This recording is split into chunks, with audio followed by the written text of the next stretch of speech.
بسم الله الرحمن الرحيم.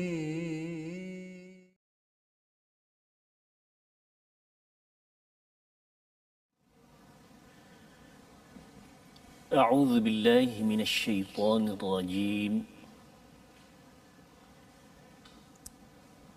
بسم الله الرحمن الرحيم.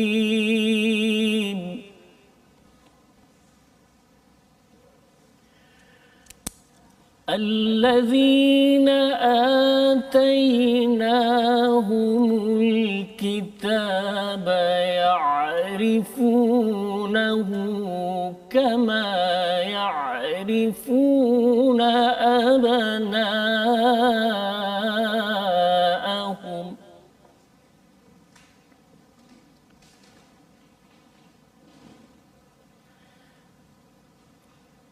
الذين خسروا أنفسهم فهم لا يؤمنون.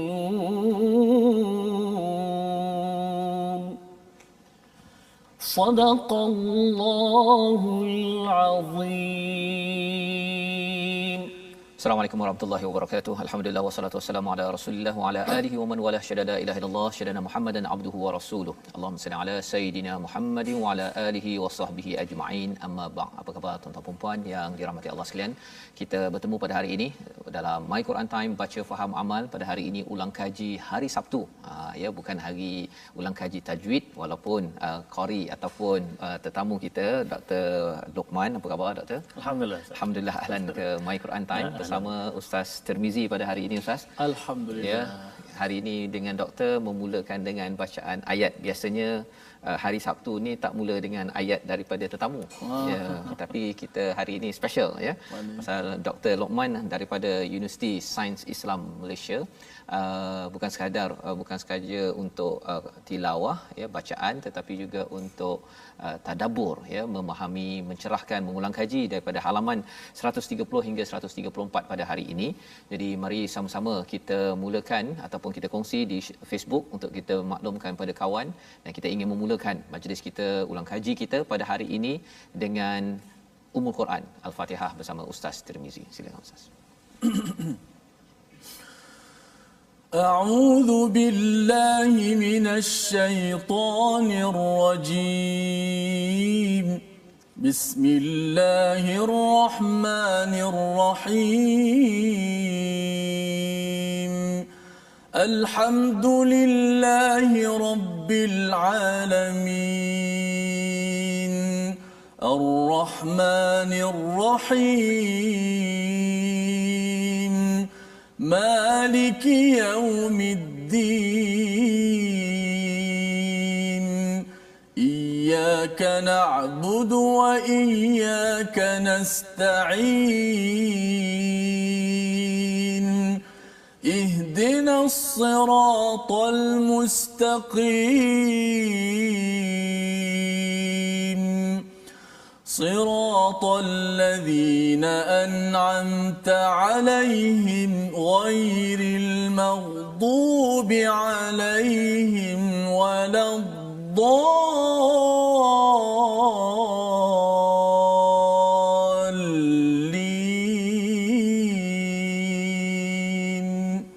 آمين. Amin ya rabbal alamin. Begitulah bacaan daripada Ummul Quran Al-Fatihah untuk kita memulakan majlis kita pada hari ini, mengulang kaji daripada halaman yang telah pun kita baca, yang kita telah pun memahaminya sedikit daripada hari Isnin hingga hari Jumaat yang lepas, daripada halaman 130 hingga 134 surah Al-An'am. Awal surah Al-An'am yang kita maklumi bahawa surah ini adalah surah yang turun pada zaman Nabi ya, ketika di Makkah itu sekaligus, dan isinya adalah untuk menguatkan ketauhidan kita, mesej kenabian, risalah, dan juga tentang hari akhirat. Dan lebih daripada itu, kita melihat kepada ayat yang dibacakan oleh Ustaz Dr. Luqman sebentar tadi. Pada ayat yang ke-20 ini, orang-orang yang telah kami berikan kitab kepadanya, mereka mengenalnya seperti mereka mengenal anak-anaknya sendiri. Orang-orang yang merugikan dirinya, mereka itu tidak beriman kepada Allah Subhanahu Wa Taala. Jadi apakah apakah maksud mengenal mengenalnya ya seperti mengenal anak-anak mereka? Siapa mereka ini? Jom kita bersama dengan Ustaz Dr. Lokman. Silakan Ustaz. Bismillahirrahmanirrahim. Nahmaduhu nusalli wa nusallimu ala rasulihil karim. Amma ba'd. Terima kasih Ustaz Fazrul, Ustaz Tarmizi. Kita punya moderator dan pentadabbur tetap. Dan tuan-tuan muslim simak rahmati Allah sekalian. Apabila Allah Subhanahu wa taala menyebutkan bahawa allazina atainahumul kitab, orang-orang yang diberi kepada mereka iaitu kitab, iaitu golongan Yahudi dan Nasara. Ya'rifunahu kama ya'rifuna abna'ahum. Mereka mengetahui tentang isi kitab tadi, dan juga mengetahui tentang Nabi sallallahu alaihi wasallam kama ya'rifuna abna'ahum, seperti mana mereka mengetahui keadaan anak-anak mereka. Tuan-tuan muslimat rahmati Allah sekalian, sesungguhnya kita bila ada anak Ustaz kan, anak ni sejak daripada dia lahir kita akan belek semua tempat. Telinga dia, rambut dia, kaki dia, habis semua kita tahu. Jadi bila anak itu besar, kita tak dapat nak tengok lagi anak kita punya tubuhnya itu, tetap kita mengetahui. Dan soalan ini ditanya hatta kepada ulama di kalangan Bani Israel, iaitu Abdullah bin Salam. Bila ditanya, adakah kamu mengenal Muhammad itu? Dia kata, wa akthar. Lebih daripada itu kami kenal. Bukan sahaja seperti anak, bahkan lebih daripada itu. Maksudnya bahawa hanya disebabkan oleh satu sebab yang lain. Misalnya kedegilan, tidak mahu menerima kebenaran dan seumpamanya. Akhirnya mereka tidak tunduk kepada kebenaran tersebut. Inilah poin penting yang kita perlu sama-sama perhatian. Jadi di sini sebenarnya menceritakan bahawa mereka ada ilmu tentang kehadiran Nabi sallallahu alaihi wasallam, mereka amat kenal, tetapi kerana ada sesuatu sentimen asabiyah yang mereka ada, menyebabkan segala kebenaran yang ada itu mereka tolak, doktor ya. Jadi ini mesej yang penting kita ambil sebagai ulang kaji kita dalam pengamalan kita. Kadang-kadang mungkin kita dah tahu dah sesuatu kebaikan kebenaran itu, tetapi mungkin pasal kita tak geng dengan orang tertentu ataupun adalah isu-isu zaman silam yang kadang-kadang menyebabkan kita tidak dapat menerima kebenaran. Ini perkara yang diingatkan oleh Allah untuk meneguhkan akidah kita dalam kehidupan kita seharian. Jadi ini adalah sebahagian daripada halaman 130, diikuti dengan kalau kita lihat terus di bawah itu bercerita tentang kedegilan. Bila cakap tentang degil ini, halaman ini bercakap tentang degil dan tauhid ya. Maksudnya individu yang menerima tauhid, keimanan pada Allah ini adalah yang dapat menguruskan hati, tidak mendustakan setelah dia mendengar dan mengetahui. Jadi mari kita lihat pada ayat 25, disebabkan ayat 25 ini membongkar tentang bagaimana formula degil.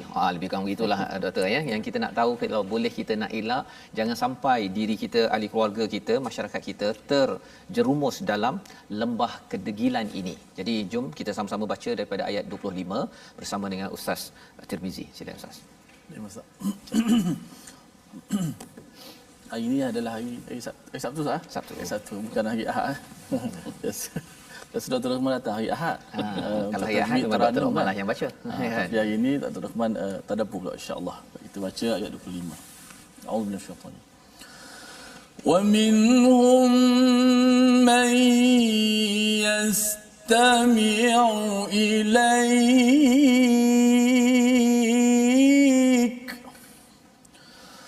wa ja'alna 'ala qulubihim akinnatan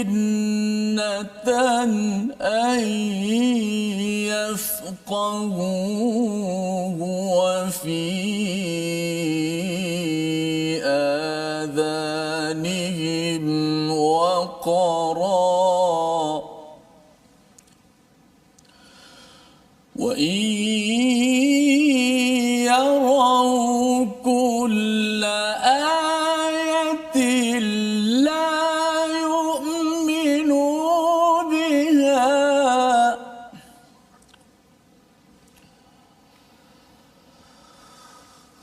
hatta idza ja'uka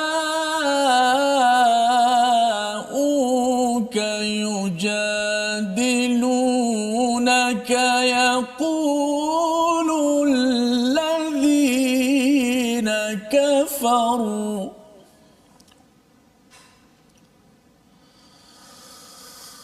يقول الذين كفروا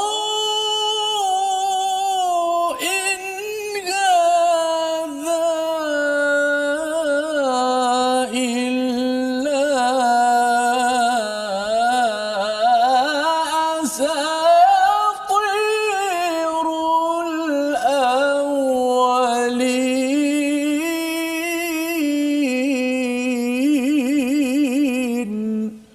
صدق الله العظيم. Surah Al-Azim pada ayat 25, dan di antara mereka ada yang mendengarkan bacaan daripadamu, daripada Nabi Muhammad, dan kami telah menjadikan hati mereka tertutup hingga mereka memahaminya, tidak memahaminya, dan telinganya tersumbat. Dan jika mereka melihat segala tanda kebesaran mereka, kebenaran, mereka tetap tidak mahu beriman kepadanya, sehingga apabila mereka datang kepadamu untuk membantahmu, orang-orang kafir berkata, ini Quran ini hanyalah dongeng rekaan orang-orang terdahulu. Jadi dalam ayat ini ada satu perkara yang penting, ya, bahawa sebenarnya di kalangan mereka mendengar, ya doktor, ya, mendengar, bukannya mereka tak dengar, mereka dapat dah mesej kebenaran, tetapi apa yang berlaku dalam ayat ini, Allah menyatakan mereka ini kufur, ya, mereka ini yaqulul ladina kafaru, di hujung itu in hadza illa asatirul awwalin. Jadi mungkin doktor boleh mencerahkan daripada ayat ini sebenarnya apakah yang menyebabkan seseorang itu dia tahu, dia dengar kebenaran, tetapi dia tertutup hatinya daripada kebenaran, berpandukan ayat 25 ini yang kita nak ambil pelajaran. Terima kasih Ustaz Fazrul. Tuan-tuan muslim rahmati Allah sekalian. Sebenarnya manusia ini Allah Subhanahu Wa Taala sebut dah dia punya sifatnya secara umum dalam ayat, khususnya dalam ayat surah Al-Ahzab, ayat ke-72. A'udzubillahi minasyaitonirrajim. Inna 'aradna al-amanata 'ala as-samawati wal-ardi wal-jibal فأبين أن يحملنها وأشفقن منها وحملها الإنسان إنه كان ظلوما جهولا. Sesungguhnya kami bentangkan amanah kepada manusia untuk manusia buat perkara-perkara faraid, kefarduan dalam agama. Bila manusia diberi itu, walaupun langit, bumi, bukit bukau menolaknya, akhir manusia terima. Sedangkan Allah sebut innahu kana zaluman jahula. Manusia sangat zalim dan sangat jahil. Tuan-tuan muslimat rahmati Allah sekalian, Allah Subhanahu Wa Taala bila menyebutkan dalam ayat ini tentang sifat manusia, bila datang kebenaran dia tahu wa in yarau kulla ayatin la yu'minu biha. Baik, kita kata, oh kan Allah sudah buat begitu, jadi macam mana nak salahkan manusia? Nah, tuan-tuan, muslimat rahmati Allah sekalian, ini satu poin yang sangat penting untuk kita sama-sama ambil perhatian. Bahawa satu ayat sahaja kita tidak boleh jadi ukuran. Mesti ada suluhan, mesti ada bandingkan dengan ayat-ayat yang lain. Dalam ayat lain Allah Subhanahu Wa Taala sebut bahawa manusia diberikan ikhtiar. Contoh tuan-tuan, a'udzubillahi minasyaitonirrajim, surah Al-Kahfi, man syaa'a falyu'min wa man syaa'a falyakfur. Siapa nak beriman, sila beriman. Siapa nak kufur, sila kufur. Tapi ada kesan, kalau beriman syurga, kalau kufur neraka. Kemudian dalam ayat lain, wahadainahun najdain, kami beri kamu dua jalan, nak pilih baik atau buruk. Imma syakiran wa imma kafura, sama ada jalan baik atau jalan buruk. Ini berarti manusia itu perlu memilih dalam perkara yang Allah suruh pilih. Jadi bila Allah bentangkan ayat Quran, wa in yara sabilar rusydi la yattakhidhuhu sabila, bila Allah suruh ikut jalan baik, tak nak. Itu pilihan manusia. Wa in yara sabilal ghayyi yattakhidhuhu sabila, bila ikut ditunjukkan jalan jahat, ikut pula dia. Maknanya ini pilihan manusia. Dengan sebab itu tuan-tuan dan rahmat Allah sekalian, dalam hal ini manusia diberi pilihan, dan pilihan itu mestilah berpandu kepada Al-Quran dan hadis Nabi sallallahu alaihi wasallam. Kalau tidak, manusia akan kekal dalam keadaan yang tidak baik. Tidak baik ya. Jadi doktor bila doktor mencerahkan ayat 25 ini dengan panduan daripada surah Al-Ahzab, daripada surah Al-Kahfi ini, itu kita lihat dalam bentuk maudu'i kan, maksudnya dia berkaitan dengan surah-surah ataupun ayat daripada tempat lain. Tetapi dalam satu surah itu mengapa dia wujud di situ ayat tersebut ya, dan adakah ayat sebelum dan selepasnya itu memberi panduan untuk kita memahami ayat tertentu berbanding dengan satu lagi kita pergi ke surah yang lain-lain ya, mungkin umum bagi yang mengikuti My Quran Time ni, saya belum lagi belajar surah Al-Ahzab kan, ataupun saya tak belajar lagi surah Al-Kahfi. Adakah melihat kepada ayat dalam satu surah itu memadai untuk memahami apa yang sedang disampaikan? Ya. Baik, terima kasih Ustaz Fazrul. Sebenarnya di dalam agama ini, sama ada Al-Quran ataupun hadis Nabi sallallahu alaihi wasallam, dia tidak boleh tidak ada yang ayat Quran yang memang duduk satu sahaja. Dan maksudnya dengan satunya itu sudah difahami. Itu ada. Tetapi banyak sekali ayat Al-Quran yang memang terpaksa dilihat dan disokong oleh ayat yang lain, saling mengukuhkan di antaranya. Contoh Ustaz, dalam surah Fatihah kita baca siratal ladzina an'amta alaihim ghairil maghdubi alaihim waladdallin. Tunjukkanlah kami jalan lurus, jalan orang-orang yang Allah beri nikmat. Nah, jalan orang beri nikmat, kalau kita punya fikiran, tuan-tuan saya semua rahmatullah sekalian ya, apa kita fikir tak? Orang jalan yang Allah beri nikmat kepada orang tu, siapa dia? Kita kata orang kaya lah. Mestilah orang-orang yang hebat-hebat. Baik, semua itu sebenarnya Allah Subhanahu Wa Taala sebut sendiri dalam ayat surah An-Nisa. A'udzubillahi minasyaitonirrajim. Ulaika ma'al ladzina an'ama Allahu 'alaihim minan nabiyyin was-siddiqin wasyuhada'i was-salihin. Jadi suluhan untuk menunjukkan siapakah orang-orang yang Allah beri nikmat, pertama sekali iaitu orang minan nabiyyin, siddiqin, syuhada wassalihin. Tak masuklah aghnia itu tak masuk. Tak masuk. Bukan tak masuk, ini maksudnya dari sudut pengkhususan Allah beri 4 perkara ini. Kalau dia kaya dan dia orang baik, insya-Allah masuk. Jadi kalau maksudnya kalau dari segi an'amta alaihim tu disyarahkan oleh surah An-Nisa ya.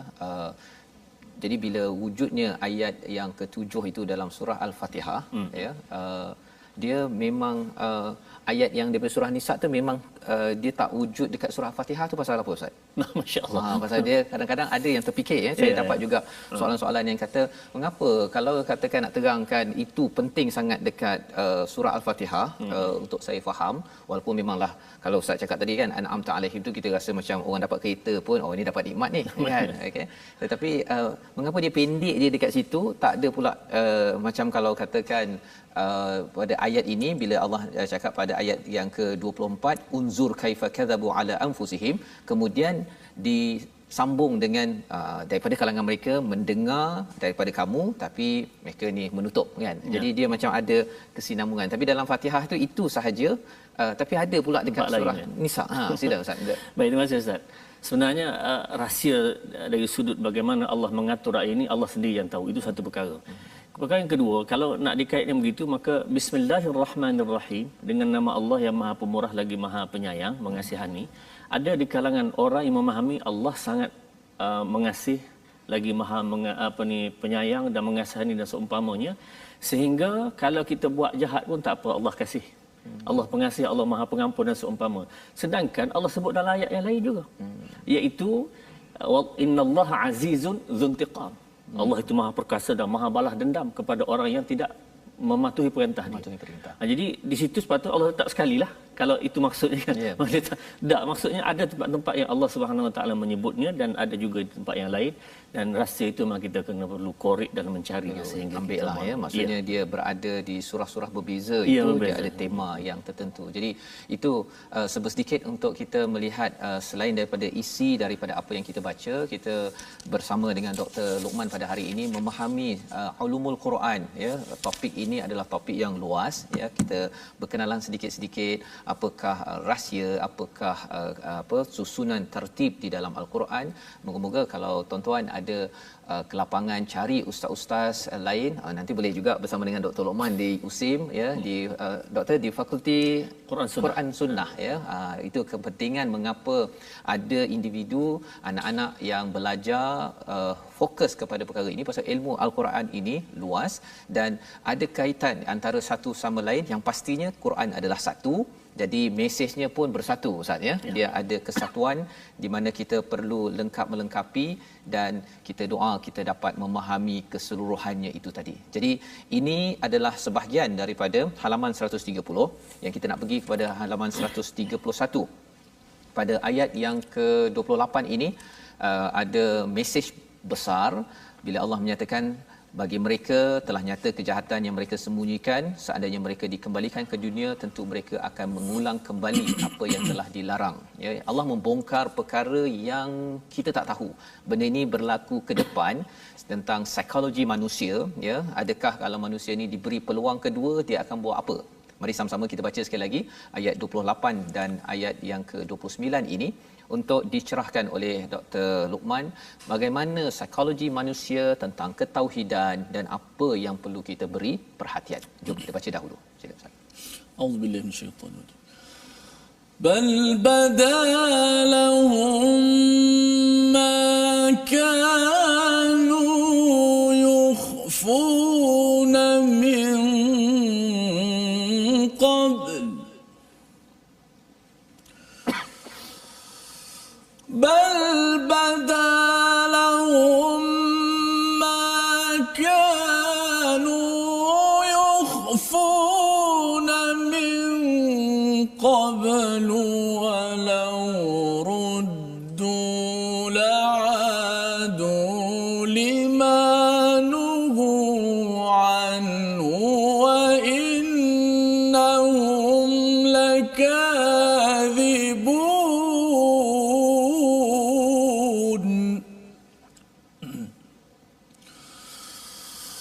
وقالوا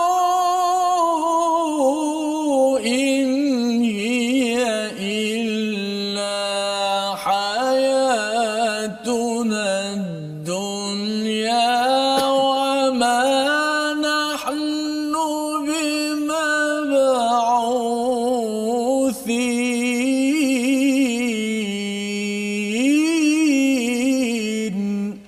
صدق الله.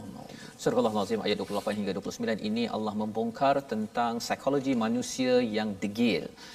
Ketika diberi satu pilihan, kemudian mungkin degil, kemudian adakah akan bila dikembalikan kali kedua degil ke tak degil? Ini yang kita nak belajar ulang kaji sekali lagi, tapi kita berehat dahulu. My Quran Time, baca, faham, amal insya-Allah.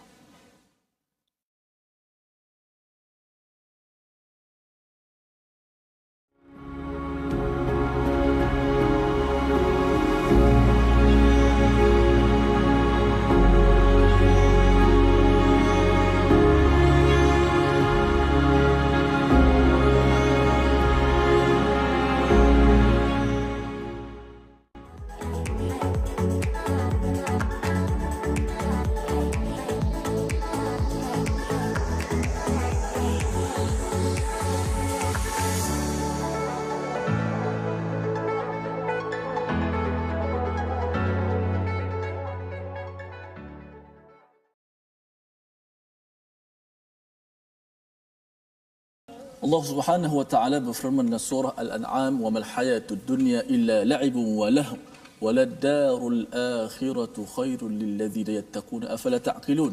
Dan tidak adalah pada kehidupan dunia ini melainkan permainan dan hiburan sahaja.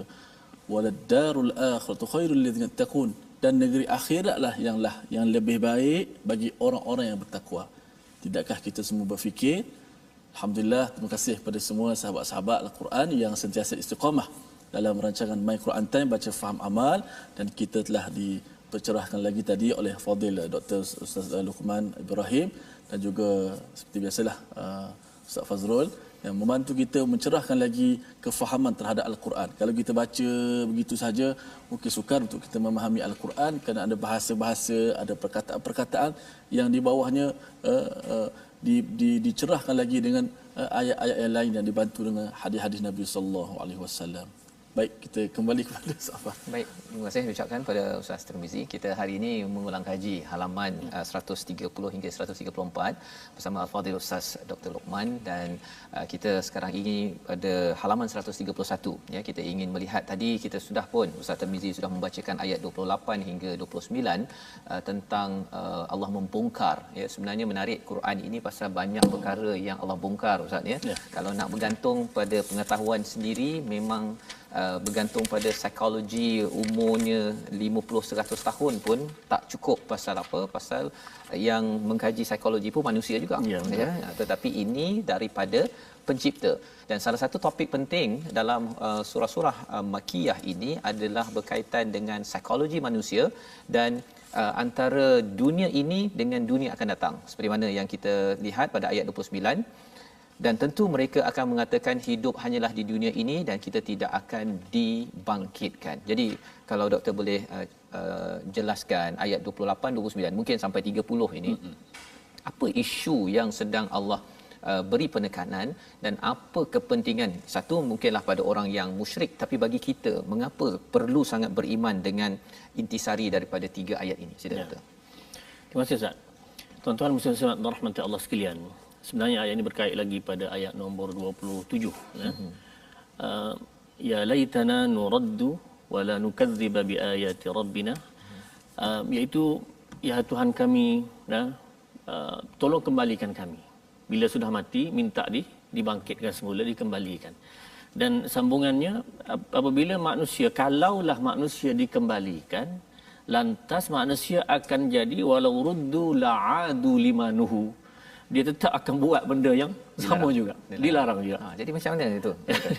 Baik, soalan kita nak tanya, isunya ialah kenapa, persoalan lah, saya cuba buatkan persoalan di sini. Dah tahu dah manusia begitu, kenapa Allah tidak buat manusia ni biar jadi baik dan ngikut terus, kan senang. Tuan-tuan, inilah yang maksud Ustaz sebut pada ayat tadi, itu ikhtiar. Maksudnya manusia diberi hak memilih ya. Kalau tidak ada hak memilih, maka tidak ada dosa dan pahala. Tak ada hak memilih. Kita bagi contoh. Seorang yang koma atas katil, tak semayang, dosa atau tidak? Tak dosa. Kenapa? Tidak ada pilihan. Saja tak? Jadi yang termasuk tak ada pilihan ni budak-budak sebelum umur balighnya. Tu tak ada pilihan. Dia walaupun dia buat apa pun tak kira. Dosa pahala tak ada. Kemudian orang yang hilang akal. Nah, kita kata ni tuan-tuan, Ustaz minta kita ambil perhatian kalau anak-anak kita yang ada sindrom Down. Yang ni akalnya tak sampai pada peringkat yang Allah ambil kira. Jadi jagalah elok-elok dia. Dia ini akan berada di akhirat kelak untuk menarik ayah dan mak dia masuk dalam syurga.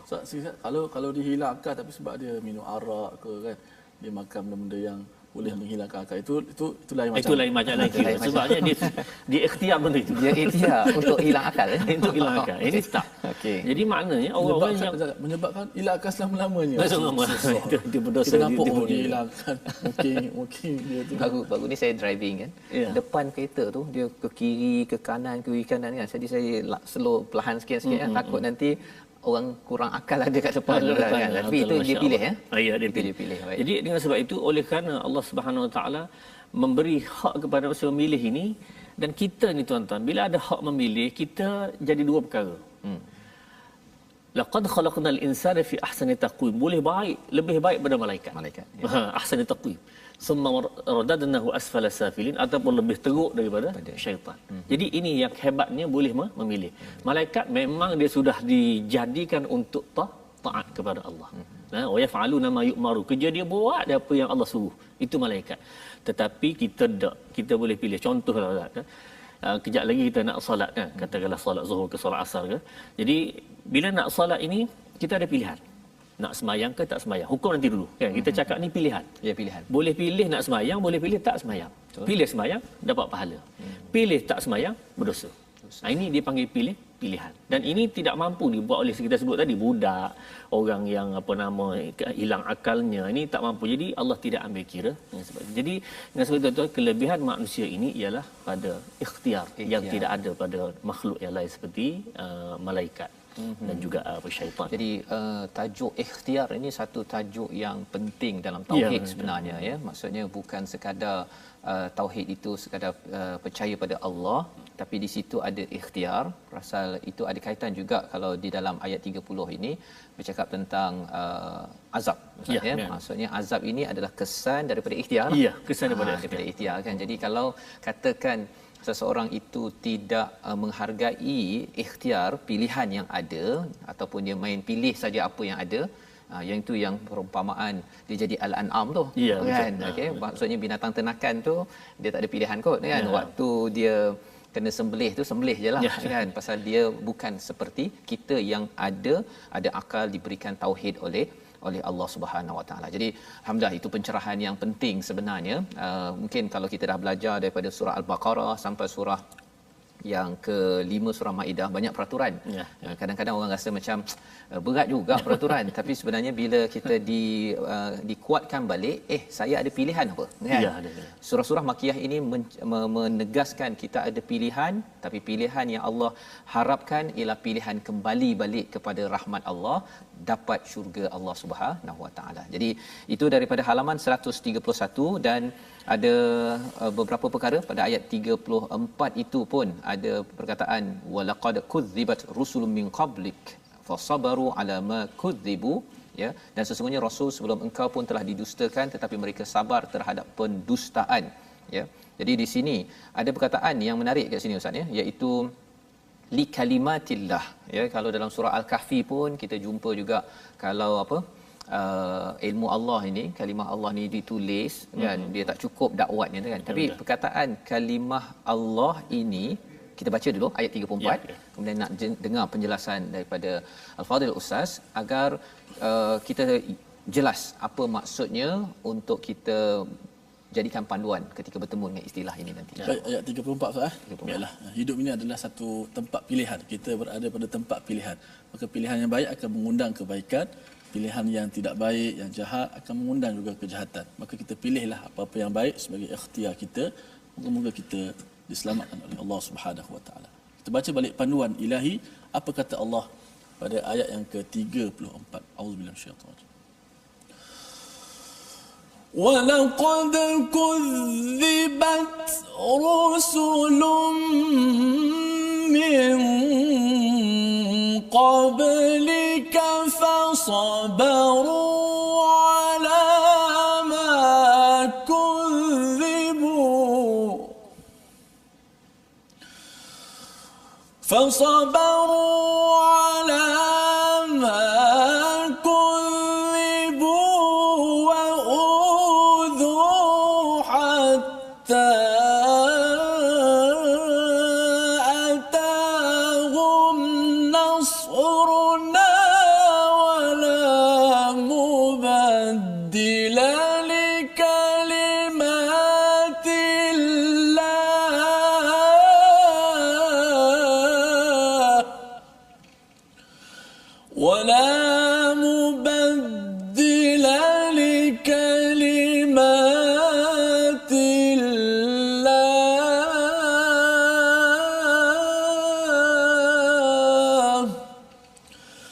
وَلَقَدْ جَاءَكَ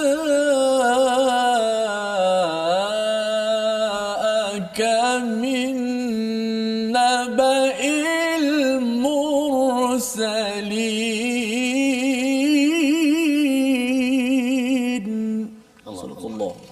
Surah Al-Azim ayat 34 ini adalah satu pujukan, dalam masa yang sama Allah mengingatkan kepada Rasul dan juga kepada kita umat Nabi sallallahu alaihi wasallam yang ingin berjuang, ya, sebagaimana kita bincang dalam program kita My Quran Time ini.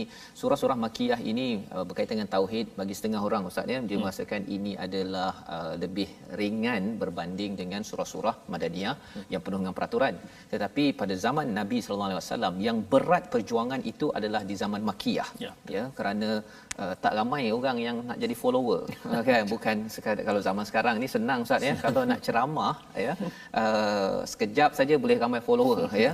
Tetapi pada waktu itu kalau siapa jadi follower kepada Nabi Muhammad sallallahu alaihi wasallam bersedia untuk diletakkan batu, dipukul dan pelbagai perkara. Jadi surah ini jika kita memahami latar kepada surah Al-An'am ini, kita akan nampak bahawa pujukan daripada Allah dan juga peringatan ini penting. Di dalam ayat ini, dan sesungguhnya ayat 34, rasul-rasul sebelum engkau telah pun didustakan, tetapi mereka sabar terhadap pendustaan dan penganiayaan terhadap mereka sehingga datang pertolongan kami kepada mereka. Dan tiada dapat mengubah kalimah-kalimah Allah, dan sesungguhnya telah datang kepadamu sebahagian daripada berita rasul-rasul itu. Jadi kalimah Allah itu, nak minta pada doktor untuk cerahkan apa sebenarnya maksud kalimah Allah itu. Betul Ustaz. Tuan-tuan dan simak rahmat Allah sekalian. Sebenarnya Ustaz, sifat seorang rasul ini memang dia diuji oleh Allah Subhanahu Wa Taala sejak daripada nabi yang pertama, rasul pertama sehinggalah seterusnya. Nabi Adam diuji dengan anak dia, kemudian Nabi Ibrahim dengan apinya, Nabi Muhammad begitu banyak diuji. Jadi ujian dengan rasul ini sangat-sangat sinonim lah. Memang akan berlaku demikian. Tapi fasabaru. Nah, hatta Nabi sallallahu alaihi wasallam diuji dengan tahun ayyamul hisar, tahun kepungan kan, 3 tahun, sehingga anak mati dalam dokongan susu ibu, tidak ada orang tua meninggal dan seumpamanya. Kalau kita nak soal kenapa Allah tak bantu 3 tahun kesian pada Nabi. Ini memang tertib. Nabi faham bahawa sunnatullah seorang rasul mesti diuji. Tapi kesan daripada ujian ini, rasul bersabar dan akhirnya Allah Subhanahu Wa Taala akan beri kemenangan. Hatta atahum nasruna, pertolongan kami, wala mubaddila li kalimatillah. Dalam banyak tafsir juga kalimatillah ini ketetapan Allah. Bila sebut ketetapan ini, apa yang Allah nak pasti berlaku, lambat atau cepat. Nah, walhal kalau nak kira mudah, Rasulullah di Mekah tidak ada perintah yang besar kecuali satu saja. Solat. Tahun ke-10 kan. Yang lain tak ada carilah. Semua di Madinah berlaku. Puasa, zakat, haji itu Madinah berlaku. Jadi hanya satu saja. Yang lain buat apa? Maksudnya selain pada sembahyang buat apa? Satu ulama kata yang besarnya adalah tahammulul adha, iaitu menanggung kesusahan, sabar. Itu dia nak buat la ilaha illallah. Ya, membawa dalam keadaan nak kekuatkan foundation asasnya tentang agama ini di Madinah. Bila dah sampai, berilah apa pun boleh terima. Jadi orang Islam sekarang tuan-tuan, kalau asas dia kuat, imanlah maksudnya. Iman dia kuat, keyakinan dia kuat kepada Allah, beri apa pun insya-Allah boleh terima. Dia bila Ustaz cakap perkara begini, dalam sistem pendidikan di rumah ataupun di universiti, di sekolah sekarang ni, rasa-rasanya dos yang iman ni cukup ke tak cukup? Masya-Allah. Soalan sangat-sangat soalan wajib sikit Ustaz. Okey. Baik. Tuan-tuan dan saudara, dalam musim kita PKP ni apa semua kan. Jadi seorang guru, pensyarah dan seumpamanya sangat-sangat mencabar tugas mereka sebenarnya. Jadi kalau ustaz lah mengajar online itu, kita rasa macam kita dengan besi komputer itu sajalah. Budak-budak tak ada. Kita suruh buka dia buka sikit tutup balik. Ya dah. Jadi gitulah keadaannya. Yang akhirnya tuan-tuan, hakikatnya benda-benda gadgetnya apa semua ini kembali kepada ikhtiar tadi.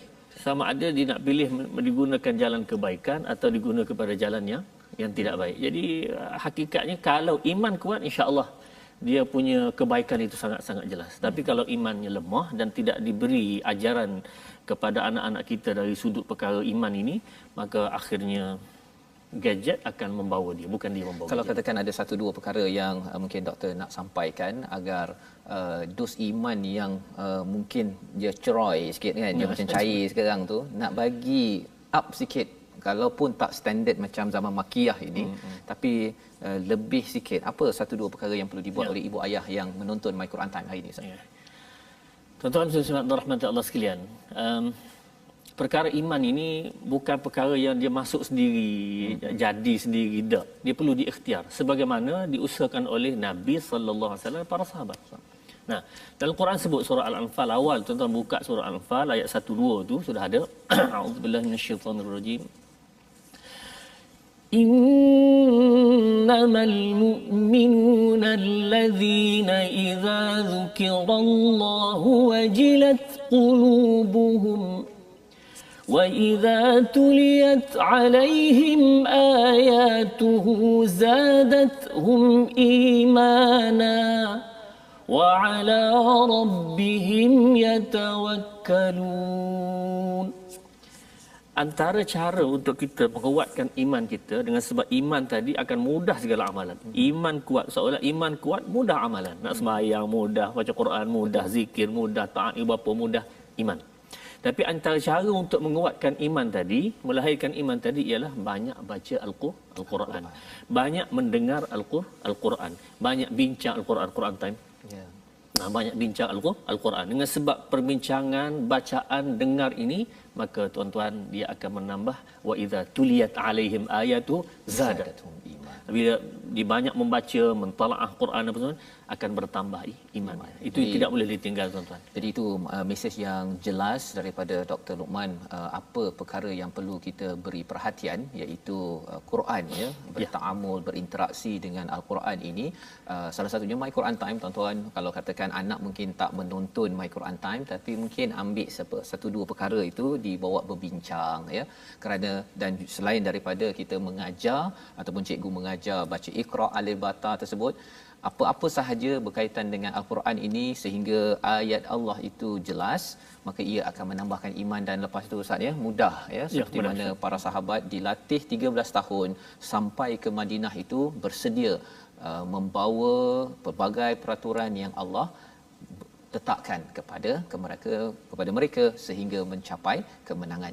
Jadi ini adalah dua muka surat. Hari ini kita dua muka surat daripada 5 muka surat kita semak ataupun ulang kaji. Tak apa, ya, alhamdulillah kita dapat ulang kaji 2 muka surat ini pun amat berharga, dan insya-Allah esok kita akan menyambung lagi dengan qari yang qari jemputan untuk kita sama-sama menyambung ulang kaji kita. Dan di hujung ini kita bersama dengan Ustaz Dr. Luqman untuk kita sama-sama panjatkan doa agar sebagaimana yang kita maklum sebentar tadi, tauhid amat penting, iman amat penting, dan kita berdoa agar kita dilembutkan ahli keluarga kita bersama dengan Al-Quran. Jadi kita bersama dengan Ustaz Dr. Luqman. Silakan. A'udzubillahi minasyaitonirrajim. Bismillahirrahmanirrahim. الحمد لله رب العالمين والصلاة والسلام على أشرف الأنبياء والمرسلين وعلى آله وصحبه أجمعين. اللهم ارحمنا بالقرآن واجعله لنا إماما ونورا وهدى ورحمة. اللهم ذكرنا منه ما نسينا وعلمنا منه ما جهلنا وارزقنا تلاوته آناء الليل وأطراف النهار واجعله لنا حجة يا رب العالمين. وصلى الله على سيدنا محمد وعلى آله وصحبه وسلم والحمد لله رب العالمين. Amin ya rabbal alamin. Terima kasih diucapkan pada Ustaz Dr. Luqman sebagai tetamu jemputan, sebagai pemikir dalam program My Quran Time pada hari ini. Kita belajar banyak perkara, ya. Kita sempat 2 halaman sebentar tadi yang pastinya kita harap seperti mana nasihat Dr. Luqman sebentar tadi, kita banyak membaca, berinteraksi dengan Al-Quran. Inilah cara untuk kita membina iman, menambahkan iman kita, dan inilah kesedaran yang kita war-warkan, kita kempenkan dalam tabung gerakan Al-Quran, ya. Tabung gerakan Al-Quran sebagai satu usaha kita bergabung, ya tuan-tuan, boleh menyumbang dan juga menyumbang idea, berhubung dengan kami di nombor hotline yang dibekalkan agar kita boleh sebar luaskan usaha membina iman dengan Al-Quran. Bila iman sudah bertapak pada hati anak dan ahli keluarga kita dalam masyarakat, kita akan bertemu dengan kejayaan demi kejayaan yang Allah bekalkan, dan mudah urusan-urusan mengikut peraturan agama ini yang akan dipegang oleh barisan pemimpin, oleh barisan rakyat dan seluruh umat di seluruh dunia ini, insya-Allah. Jadi kita mengucapkan terima kasih kepada Al-Fadhil Ustaz, ya, harap nanti dapat bersama lagi Ustaz, ya, kita menyambung dan juga melihat satu demi satu ayat di dalam Al-Quran, dan insya-Allah kita bertemu pada ulangan jam 5 petang, pada jam 11 malam dan juga 6 pagi. Rancangan ini dibawakan oleh Mufas. Kita mendoakan sama-sama bersama Al-Quran pada setiap masa sehingga masyarakat tidak mendustakan kebenaran hidayah dan masyarakat akan menjadi amat-amat jelas dengan hidayah daripada Allah Subhanahu Wa Taala. Bertemu lagi My Quran Time, baca faham amal insya-Allah.